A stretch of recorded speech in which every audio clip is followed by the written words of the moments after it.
what's up, everyone? Sam Shah here, founder of Wall Street Mastermind. Really excited to be back today with another client interview for you guys.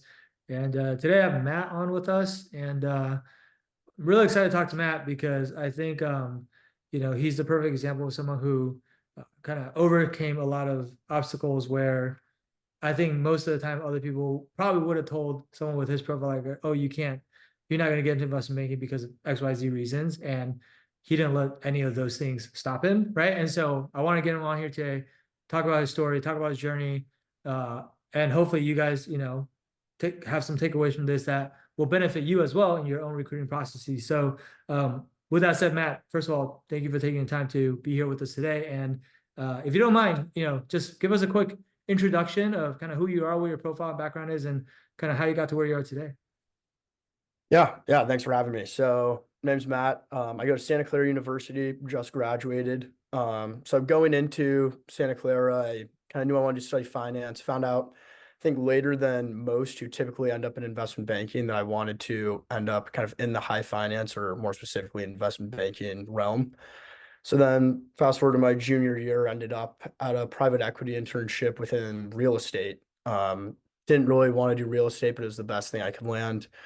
And then right out of that, started recruiting for investment banking. And, after kind of a long journey with sort of more hiccups along the way, eventually joined Wall Street Mastermind and kind of smoothed things out and was able to really hit the ground running and eventually land an offer at a bulge bracket investment bank. So super happy to be here and can answer whatever questions any you have, Sam. Gotcha. Awesome, man. So I mean, we started working with you like I think at the very end of your junior summer, kind of like beginning of senior year, right? Um, and then now it's like March. I guess you're graduating a little bit earlier, but like you just recently landed your offer, which is like pretty late in the process, right? So can we well, first of all, let's talk about the offer. So how are you, what did it feel like to land the offer? I guess like you said you landed a bulge bracket offer, and it was like super late in the process. So that was that kind of like what you expected, or was that like, did that exceed expectations, or kind of like how did you feel about it, I guess? I think it definitely exceeded expectations. If you were to tell me 3 months ago what my kind of end offer or where I'd be today is, I'd be pretty shocked. Um, but yeah, I mean, I think it was a long kind of, for lack of a better word, almost grueling process. Really takes a lot out of you. Luckily with Wall Street Mastermind, you're able to see a bunch of people in the same position, kind of grinding just as hard. Yeah. Um, but yeah, I mean, I think you just slowly along the way kind of manage your expectations and cater to the level of firm that would still be recruiting. And, eventually there's these little spots that pop up. And if you're kind of set in a position to capitalize, then hopefully you can. Yeah. And I'm sure we'll talk about that a bit more later on. But what so coming to us like end of junior year, it sounded like you had already been trying to recruit a little bit on your own prior to that, right? Like obviously you ended up with the real estate private equity internship. You said that was kind of like not really what you wanted to do because it was real estate, but that was the best thing you could get.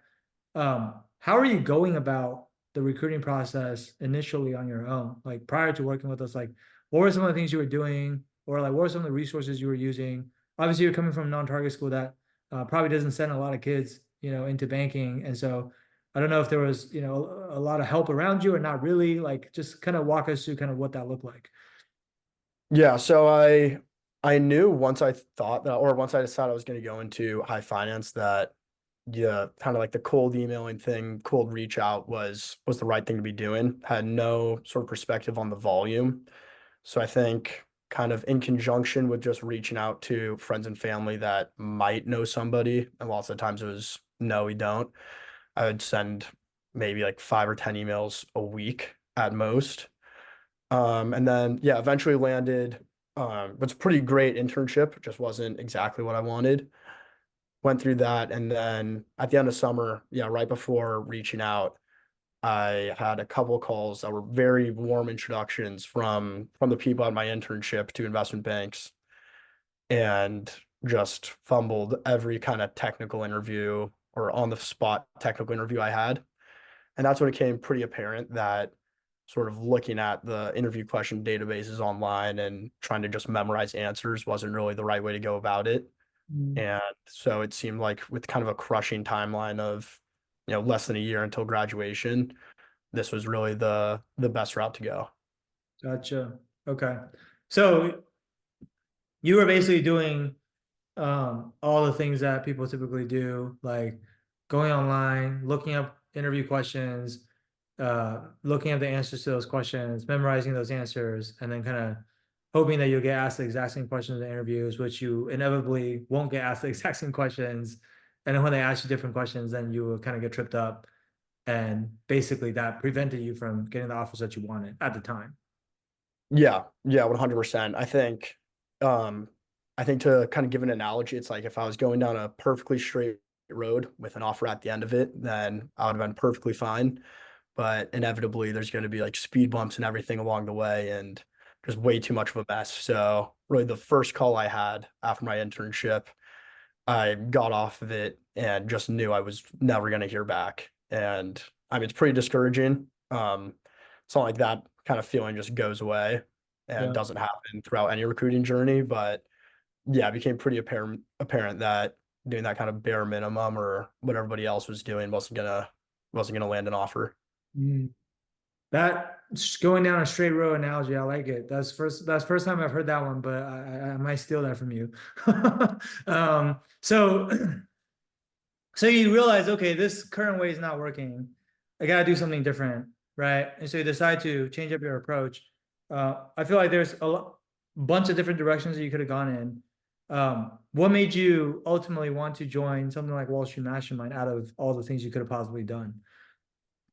I think lots of it just had to do with seeing. So, well, to start, I knew a Wall Street Mastermind alum that had another great outcome from it. So, having spoken with him and seeing kind of the clear, like, steps that are taken to actually make sure you're ready, make sure that, you have your behavioral questions aced and approved by investment bankers, former investment bankers. You're actually getting taught the material for technical questions rather than just trying to memorize it. It was not only a clear way of kind of acing interviews, but also having a strong sort of foundation and conceptual knowledge when you actually hit the desk.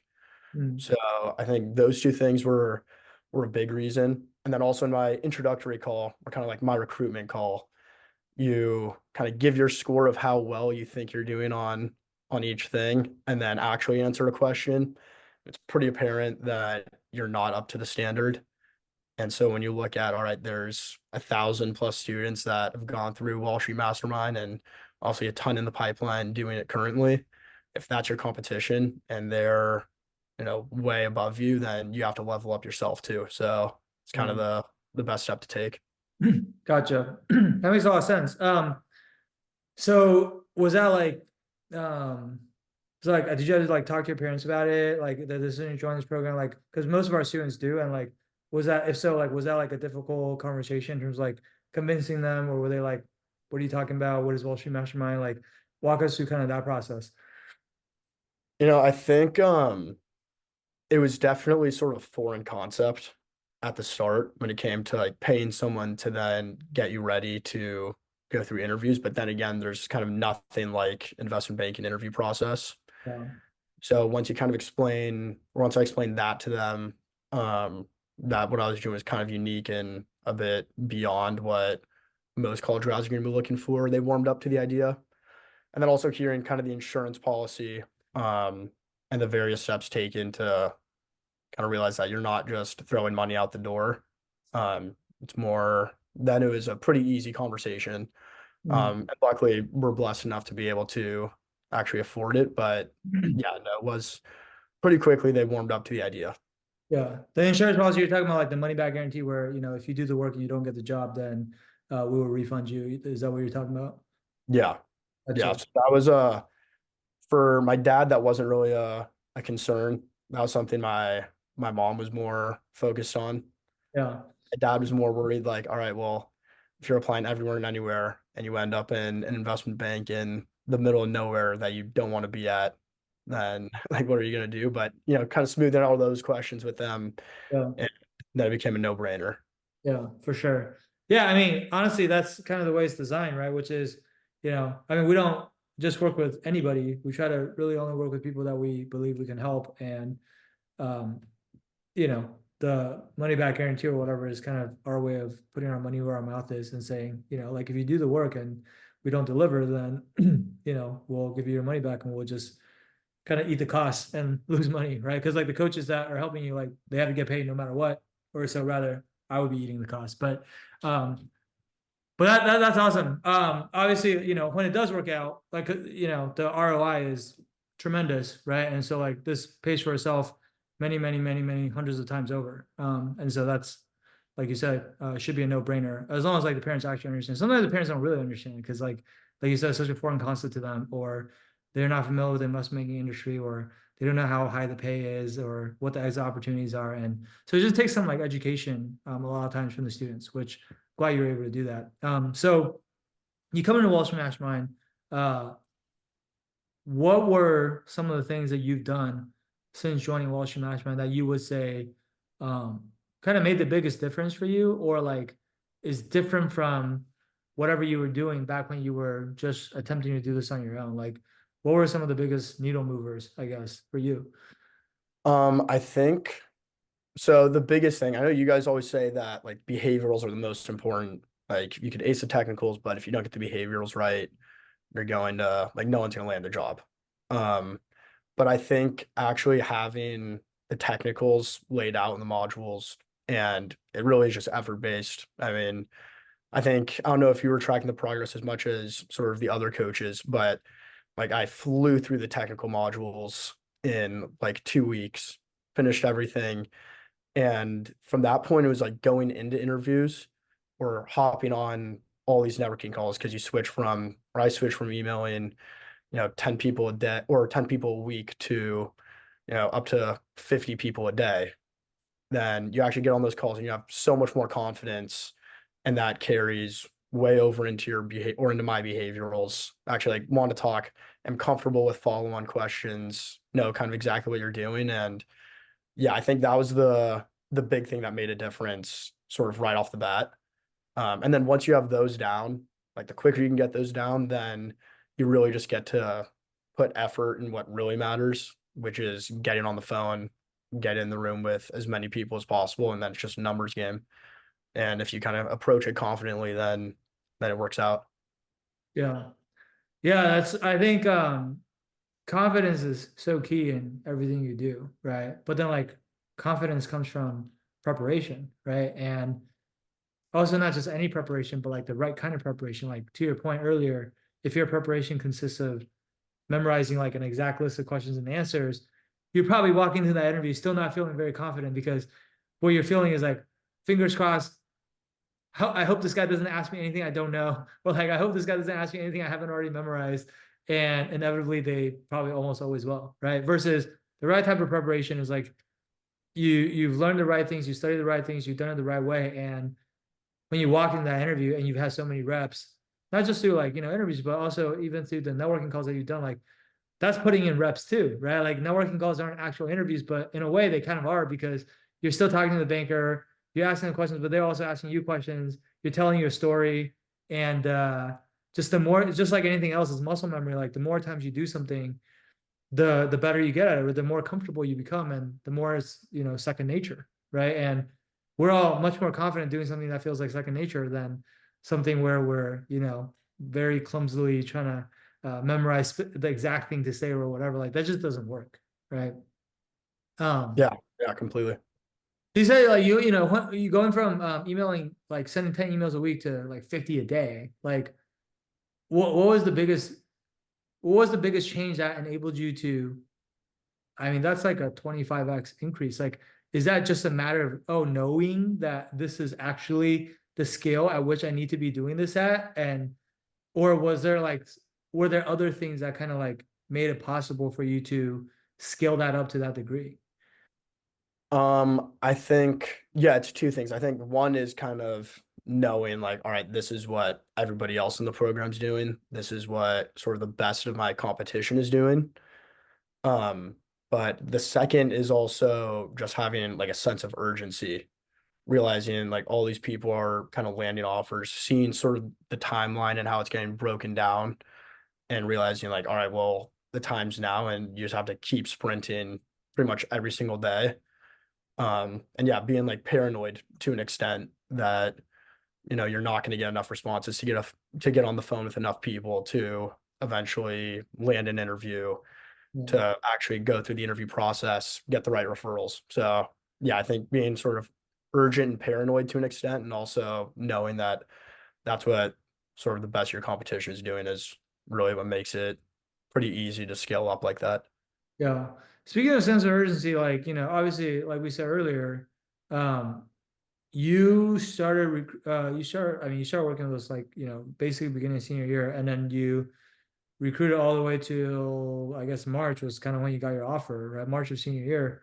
And so, that was like a, what, 8 month period or so, right?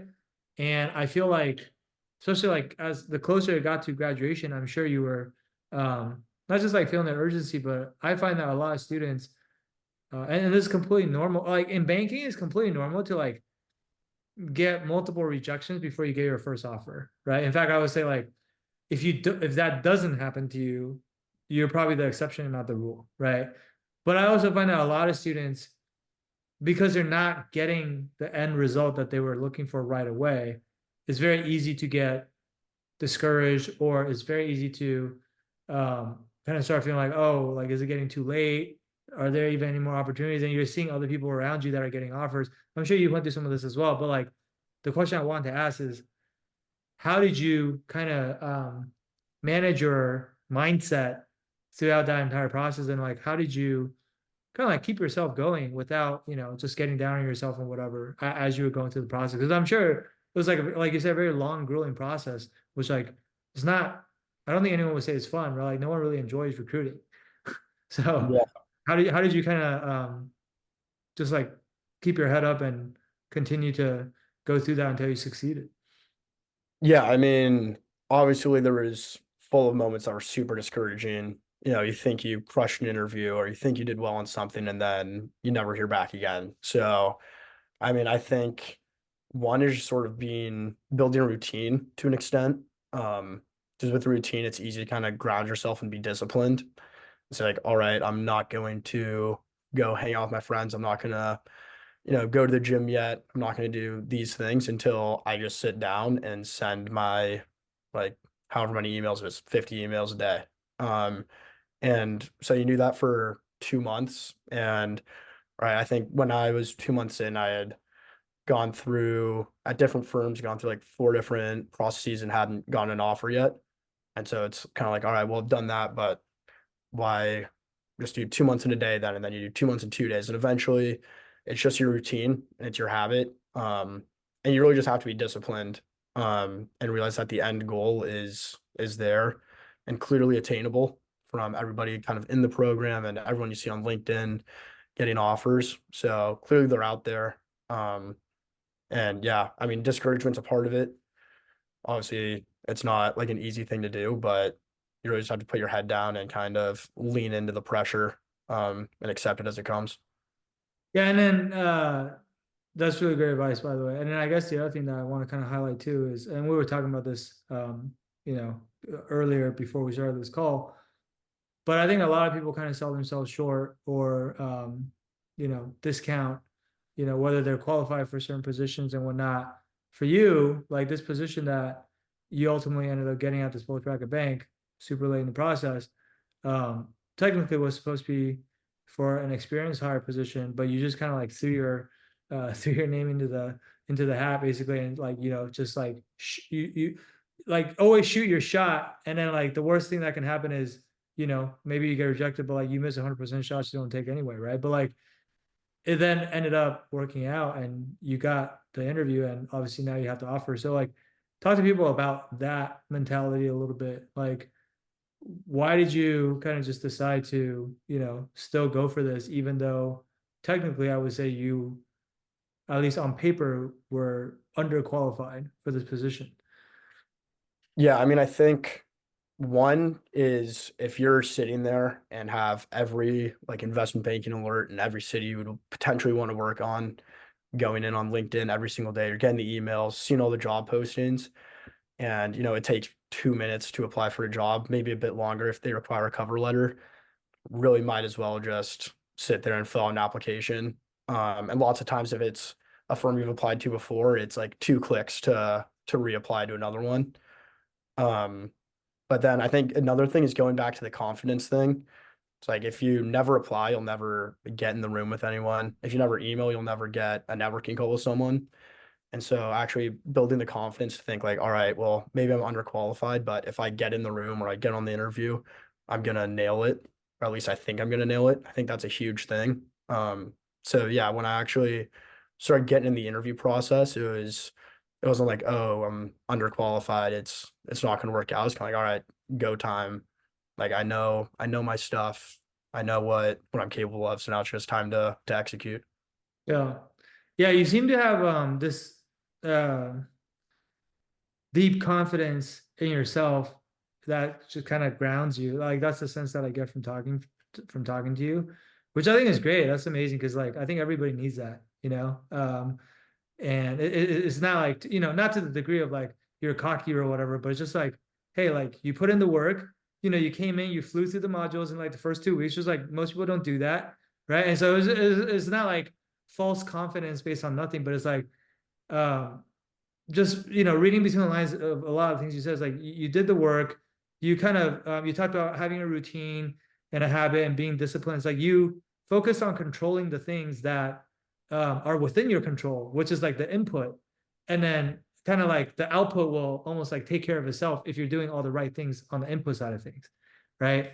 I feel like a lot of times, like a lot of students worry about all these things that are out of their control. Like they worry about the wrong things, and when they really should be putting their time and effort and their attention into the things that they can actually change, or that they can actually impact, which is really just like the work that they're doing, right? It's like, how many people have you networked with? Like, how much have you practiced your interview questions? Like, how many internships have you done? Like all those things take work, but like that's fully in your control versus like, like I wonder how many spots this bank is gonna hire. Like how many people are they gonna hire this year? It's like it doesn't matter, right? Or I mean, not that it doesn't matter, but like regardless of how many spots they have, like you have no control over that. And if I told you they were gonna hire one more person or one less person, like should that change your approach at all? Like no, not really. You should still like give it everything you got and give it your best shot and shoot your shot, right? And so that's why I always try to encourage people. Is like this process is super hard, but one of the most important things is like you gotta have a good head on your shoulders and you gotta have like the right mentality and right mindset and approach things the right way and control what you can control. And then if you do that, then more often than not, like you're doing the right things at the right time in the right order, like it'll work out for you in the end, right? Yeah. So Yeah. with the I hard agree. work that goes along with it. So um one last question I have for you, before I let you go, but now that you've kind of come out the other side of this process, especially as someone who is coming from a non-target school, right? Had to recruit for full time, which is way harder than summer internship recruiting, and also like ended up at a bulge bracket bank, even though it's super late in the process. Like just it's an amazing outcome, right? So having gone through what you've gone through, like is there like one thing that like what's your best piece of advice that you can kind of give to other people who maybe haven't gone through the process yet or about to start going through the process now? Um, like, is there anything you learned or figured out along the way that you feel like made a really big difference for you that you want to kind of pass on to other people? Yeah, yeah, definitely. I think the biggest thing is to realize that sort of, I mean, like obviously my recruitment is kind of testimony as to how long it could be. Obviously, it could go much longer than mine, or you could get an offer in, 2 months. Like who knows? But it's a long process, and you just have to sprint every single day, no matter kind of what setback you get the day before. It's just kind of put your head down and, if you send out 50 emails and you got no response the day before, then, you're still sending out 50 the next day and still working just as hard. And if you do that and your work rate never decreases, then, eventually you'll land something.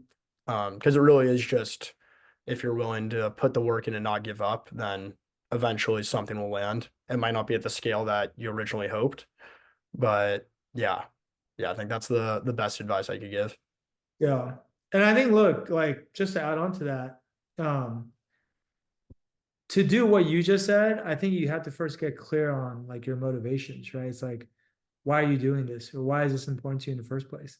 You know, if you have really strong motivations for why you have to get into investment banking, then when things get hard, it's going to be easier for you to keep going. Like if you're like very wishy-washy about why you want to do investment banking, or like, it's nice to have, but it's not a must or whatever. Like usually those are the people when things start to get hard, they're the ones that give up very easily because they don't have to do this. Like, they're like, oh, this is too hard. I'm just gonna go do something else. I'll just fall back on, I don't know, private wealth management or whatever, right? And so I think like knowing why this is really important to you and like not losing sight of that goes a long way in kind of doing what you said, which I agree. Like you need a lot of resilience and you need a lot of persistence to make it through a grueling process like investment banking and recruiting, right? Yeah. Um, Yeah. I think that's really good advice.